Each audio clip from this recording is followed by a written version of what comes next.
Assalamualaikum dan salam sejahtera. Selepas lama COVID tak boleh keluar negara France, akhirnya aku selepas dah ambil 2 dos vaksin, aku dah boleh start travel balik. Dan hari ni aku berada di sebuah negara kecil di kawasan Balkan Peninsula, iaitu North Macedonia. Sebuah negara yang tak adalah famous sangat kan. Dan semalam aku dah pusing sikit lah bandar dia, dan aku ingat nak tunjuklah kat korang apa yang boleh tengok dekat sini, like main attraction dia apa semua.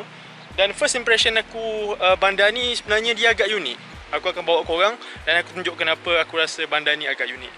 Skopje ni terpisah kepada dua bahagian. Kita ada kawasan bahagian sini dan kawasan di bahagian sini. Dan dua kawasan kiri dan kanan sungai ni dia agak berbeza. Jadi aku akan mulakan trip hari ni di kawasan yang korang nampak tak ada patung besar tu. Siapa atas patung tu? Jom kita tengok.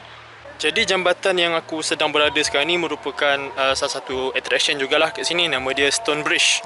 Dan ke arah sana sebenarnya dia macam modern part of Macedonia lah. Dan Skopje. Dan dekat belah sana dia macam back in time sikit. Aku tak tahu korang dengar tak, sebenarnya orang tengah azan.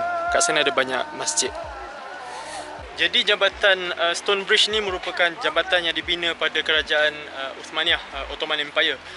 Dan maknanya dia dah beratus-ratus tahun lah. Dan satu fakta mengenai jambatan ni dulu Perang Dunia Kedua sebenarnya geng-geng Nazi dia letak bom, dia strapkan bom dekat jambatan ni untuk runtuhkan. Tetapi time tu ada orang yang influential dekat kawasan sini, dia berjaya like pujuk Nazi, kata jangan bom jambatan ni. Dan dia berjaya pujukan tu, dan sampai hari ni kita masih boleh nampak jambatan ni. Kalau tak, dah tak ada dah kalau kena bom zaman dulu kan.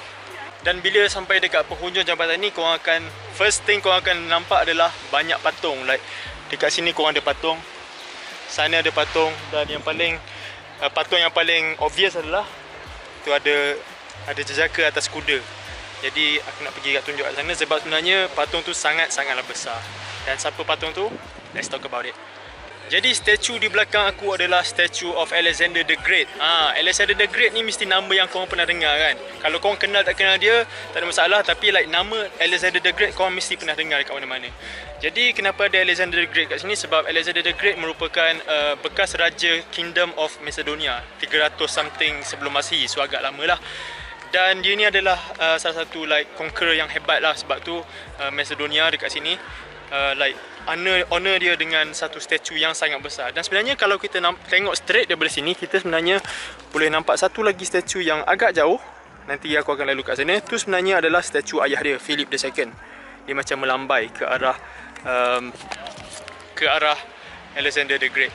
So siapa sebenarnya Alexander the Great ni kan? Kenapa dipanggil the Great, dan siapa sebenarnya dia ni kalau kita selalu dengar.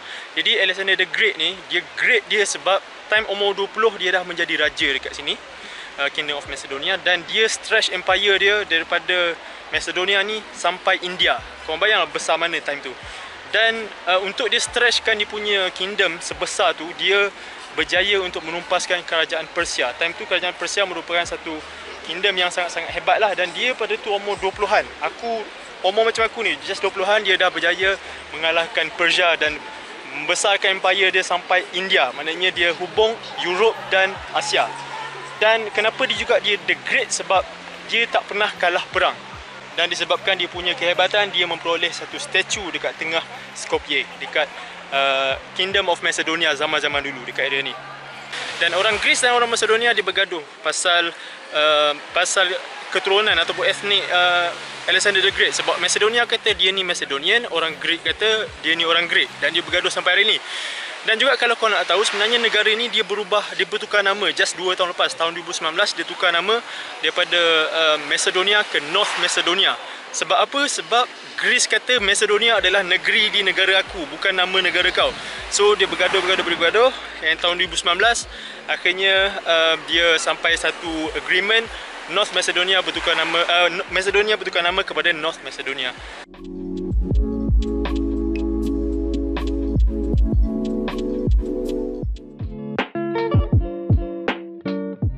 So kawasan ini merupakan kawasan yang macam kawasan yang moden lah, belah Skopje.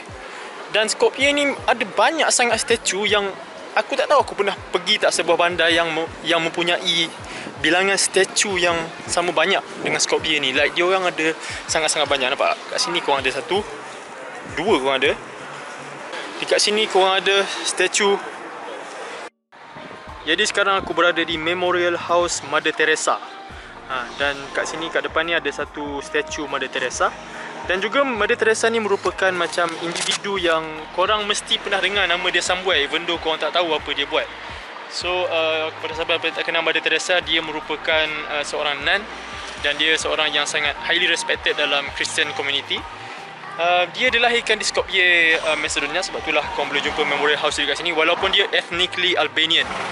Dan trip aku ke Albania last year, time aku pergi ke Albania, ada satu square yang sangat besar. Dia bagi nama square itu Mother Teresa Square. Sebab dia orang Albanian, ethnically Albanian. Dan dekat sini korang nampak satu church yang sangat lawa. Dan one thing kau kena tahu juga, Kristian dekat kawasan Balkan adalah orang Ortodoks. Aku tak tahu apa beza antara Ortodoks dan Katolik, sebab Katolik belah-belah France, belah-belah Spain dia orang Katolik. Dan ya, gereja Ortodoks ni bagi aku sangat-sangatlah lawa. Aku tak tahu apa beza. Mungkin siapa-siapa yang tengok ni Kristian boleh bagi tahu aku apa differences between Katolik dan juga Ortodoks Kristian. Dan tadi kat luar dah ada satu statue Mother Teresa, dan dekat dalam pun ada satu lagi, cuma kecil sikit. Itulah aku cakap, dekat sini ada banyak statue. Even statue Mother Teresa pun ada 2 dekat sini. So ni antara statue yang aku kata useless.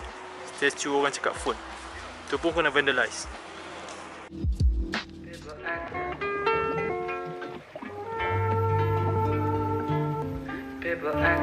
Got more and more statues here, and also the other side of the road. But one thing though, ada satu benda, like semua statue ni tak banyak macam cerita ataupun siapa ni, dia tak bagi description statue ni. Like kat sini nampak tak? Depan sana. So sometimes I don't have any clue who they are. Walaupun ada statue yang tulis description, tapi macam mana aku nak faham kalau dia tulis dalam tulisan Cyrillic? I have no idea. Dan kat sini ada banyak juga like message yang orang letak. Still don't have any idea. Sekarang ni aku berada dekat taman, tak adalah ramai sangat orang, tapi kat depan dia ni ada something yang mengingatkan aku pasal Paris, iaitu macam Arc de Triomphe dekat Paris. Lebih kurang je. Aku tak tahu like apa story behind this. Dan macam biasa, we have another statue. A man sitting on a chair. Dan dekat depan aku sekarang ni adalah jabatan yang ada banyak patung tu, I Bridge. Tak sabar tunjuk kat korang. Kiri kanan, depan belakang. Tak ada depan belakang, kiri kanan. Ada, semua ada patung dan ada bangunan ni. Aku rasa ni adalah museum. Dan sangat-sangatlah chic. Korang boleh bayangkan tak berapa banyak sebenarnya duit yang kerajaan government kat sini guna untuk bina statue-statue ni. Sebab just atas I Bridge ni alone ada banyak, ada lebih 30 aku sure. Dan kalau korang tengok dekat sini, dekat jalan dekat sana, ada banyak. Sampailah atas tu, apa nama, jambatan dekat sebelah tu. Aku rasa they spend a really good amount of money. Like sangat penting jumlah duit tu. Dan masalahnya adalah Macedonia ni bukan sebuah negara yang sangat kaya. Dia ni duduk, kalau tak silap aku, macam dalam top 5 negara Europe paling miskin. So aku rasa daripada dia bina banyak statue macam ni, baik like dia tolong dia punya penduduk ke, pergi baiki jalan ke. Sebab semalam aku naik atas highway, ada lubang atas highway. Okay, so kita dah lintas daripada belah sana datang ke belah sini. Dan daripada observation aku semalam, belah sana Skopje tak sama dengan belah sini. Dia macam ada 2 muka. So aku akan tunjuk apa yang aku cakap lain dekat belah sini. Dia sebenarnya dia orang kata dekat belah sana dia more modern, lagi ramai penduduk Macedonian, Macedonian punya race. Tapi dekat sini Macedonian juga, cuma race dia orang adalah Albanian. Jadi dekat sini ada banyak Albanian dan banyak tinggalan kerajaan Uthmaniyah, Ottoman Empire. So let's go to that part. And starting from sini, korang akan nampak bahawa bandar Skopje dah berubah rupa daripada apa yang korang nampak tadi.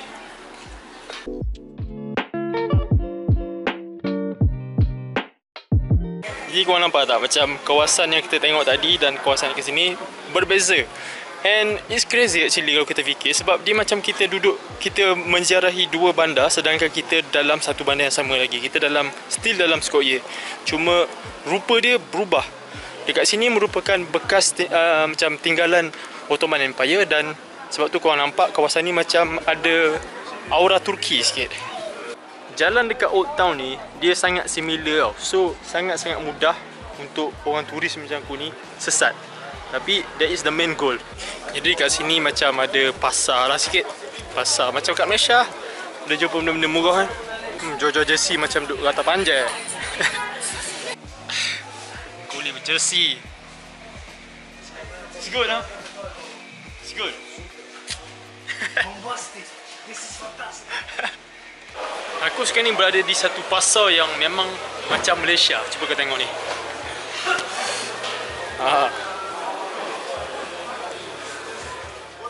Dan aku rasa obvious lah korang nampak perbezaan antara seberang jambatan sana macam mana nak banding dengan kawasan sini. Sebab kawasan sini nampak macam old school sikit kan.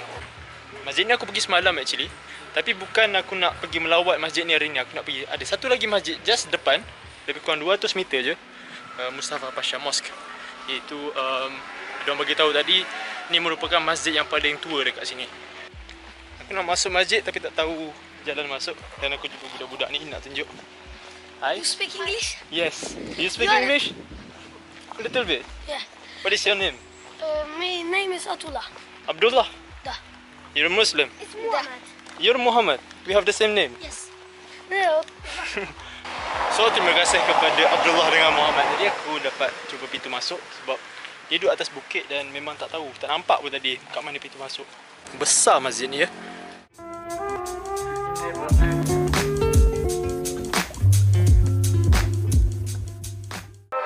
Cuba kau dengar. Sini ada masjid tapi kat depan ni ada banyak lagi masjid. Really interesting. Azan serentak.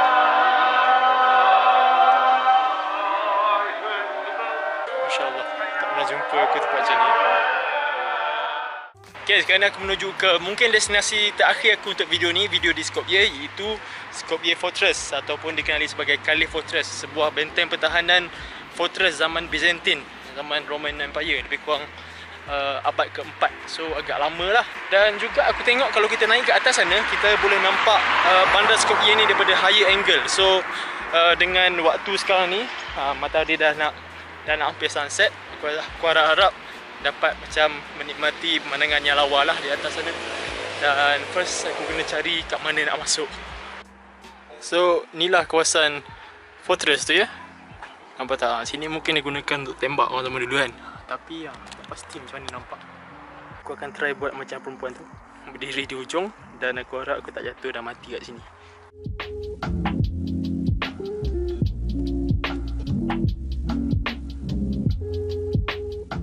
Okay, aku berada dekat tempat yang aku tak sepatutnya ada. Sebab wow, tengok bawah tu, kalau aku jatuh jadi jenazah aku kat sini. Tapi atas ni pemandangan dia, ya Allah, lawannya. Kau boleh nampak satu Skopje dari sini. So aku akan duduk kat sini sampai sunset sebab pemandangan sangatlah breathtaking. Dan aku tak rasa aku nak pergi kat tempat lain dekat Skopje ni. Dan berakhirlah video aku pasal Skopje, Macedonia. Aku harap korang enjoy lah sebab korang jarang kot jumpa like video orang travel kat negara ni dan dekat bandar ni. So kalau korang enjoy, korang boleh like. Kalau korang rasa nak tambah apa-apa, boleh tulis kat komen bawah. So next video adalah Pristina, Kosovo. Bye bye.